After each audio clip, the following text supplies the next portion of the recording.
Hey everyone, and welcome back to the channel. Today I've got a story for you that'll make you think twice the next time you're walking along a beautiful, empty shoreline. It's a story about how the most idyllic places can hide the deepest, darkest secrets. So grab your headphones, turn down the lights, and let's dive in. Our story starts with Liam, a guy who, like many of us, just needed a break from the city. The constant noise, the pressure, the deadlines, it was all getting to be too much. He booked a last-minute trip to a remote coastal town he'd found online, a place called Stillwater Cove. The photos showed pristine, empty beaches and charming little cottages. It was exactly what he needed: solitude and the sound of the ocean. He arrived on a Tuesday afternoon. The air was thick with the smell of salt and something else. Something floral and strangely sweet. The town was even smaller than he'd imagined. A single main street with a general store, a tiny diner, and a post office. It was quiet. A little too quiet, maybe. His rental cottage was right on the edge of the beach. A quaint little blue house with a porch overlooking the endless expanse of water. It was perfect, that first evening, as the sun began to set. Painting the sky in shades of orange and purple, Liam went for a walk along the shore. The sand was soft under his feet, and the only sounds were the rhythmic crash of waves and the distant cry of gulls. He felt the stress of the city melting away with each step. He walked for what felt like miles, completely lost in the moment. That's when he first saw them, little piles of seashells arranged in perfect, intricate spirals. They were beautiful, almost like tiny works of art left on the sand. He saw one, then another, and another, all spaced an almost equal distance apart. He thought it was charming. Maybe some local kids had a game they played, or a local artist was leaving their mark. He took a few pictures, smiled to himself, and headed back to the cottage as darkness fell. The next day, Liam decided to explore further down the coast. He packed a small lunch and set off, determined to find the end of the beach. The sun was warm, the sky a brilliant blue. After an hour of walking, he rounded a rocky outcrop and found a secluded little bay. Then there, in the center of the bay, was the largest spiral he had seen yet. It was massive, at least 10 feet in diameter, made not just of shells, but of smooth, gray stones and pieces of driftwood, all arranged with an unnerving precision. It was impressive, but something about it felt off. It wasn't just art. It felt like a marker, like it was pointing to something, or maybe warning against him.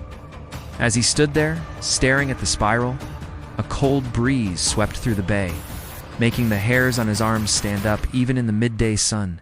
He suddenly felt like he was being watched. He quickly scanned the cliffs surrounding the bay, but saw nothing. Shaking off the uneasy feeling, he told himself he was just letting the isolation get to him. He ate his lunch quickly and started the long walk back, making sure to stay closer to the water's edge this time. Back in town that evening, he stopped at the diner for a burger. The place was nearly empty, save for an old fisherman nursing a coffee at the counter. Liam, feeling a bit lonely and still unsettled by the giant spiral, decided to strike up a conversation. "Beautiful beaches you've got here," he started. The old man just grunted. "Saw some interesting shell patterns down the coast," Liam continued. "These big spirals. Is that a local tradition or something?" The fisherman finally looked at him. His eyes were pale and cloudy, and his face was a roadmap of wrinkles. He leaned in a little, his voice a low, raspy whisper. "You stay away from those spirals, boy. They ain't for you." He then looked away, took a sip of his coffee, and said nothing more. The finality in his tone was chilling. Liam paid for his meal and left, the old man's warning echoing in his ears. That night, Liam couldn't sleep. The sound of the waves, which had been so soothing before, now sounded menacing.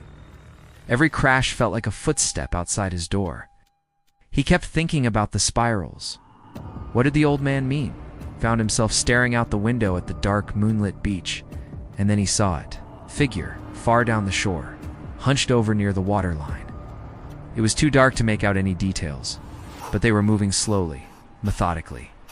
They would bend down, place something on the sand, take a few steps, and repeat the process. They were making a spiral. A jolt of fear and curiosity shot through Liam, who would be out there in the middle of the night. Against his better judgment, he quietly slipped out of the cottage and started walking towards the figure, using the shadows of the low dunes for cover. As he got closer, he could hear a sound carried on the wind, a soft melodic humming. It was a beautiful yet deeply unsettling tune. He crept closer, his heart pounding in his chest. He was maybe 50 yards away when the figure suddenly stood up straight and turned, as if they knew he was there all along. It was a woman. She was wearing a simple light-colored dress that fluttered in the breeze. Even from a distance in the pale moonlight, he could tell she was beautiful. She just stood there, staring in his direction. Liam froze, hidden in the shadows. He felt a strange pull, a desire to step out onto the sand, to walk towards her. The humming grew a little louder, a little more hypnotic. He had to fight the urge with everything he had. The old fisherman's words came back to him, "They ain't for you." He slowly, carefully began to back away, never taking his eyes off the woman. She didn't move. She just watched him retreat, her humming continuing its haunting melody across the beach. Liam didn't stop until he was safely inside the cottage with the door locked and bolted. He didn't sleep at all that night. The next morning, sleep-deprived and on edge, Liam knew he had to leave. The solitude he'd craved had turned into a terrifying isolation. He packed his bags in a frenzy, throwing everything into his car. He didn't even bother to look at the beach, just wanted to get away from Stillwater Cove and its secrets. As he drove down the town's single main street, he saw the old fisherman standing outside the general store. The old man watched his car pass and gave him a slow, deliberate nod. It wasn't a friendly gesture. It was a nod of understanding, of shared knowledge of the danger that lurked on those beautiful shores. Liam didn't slow down until Stillwater Cove was a distant memory in his rearview mirror. He never went back, and he never told anyone the full story of what happened. Who was that woman on the beach? What were the spirals for? Were they invitations? Warnings? Or were they traps? Beautiful lures set by something ancient and hungry that lived in the deep, dark water. He didn't know, and he never wanted to find out.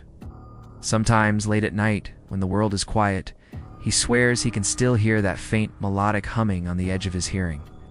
A chilling reminder that some of the most beautiful places in the world hold the darkest secrets. And that when you go looking for solitude, you might just find something else waiting for you in the dark. What do you guys think? Have you ever had a creepy experience on an empty beach? Let me know in the comments below. I read every single one. If you enjoyed this story and want more creepy content, make sure to hit that like button and subscribe to the channel. It really helps me out. Thanks for hanging out with me today. Stay safe out there, and I'll see you in the next video.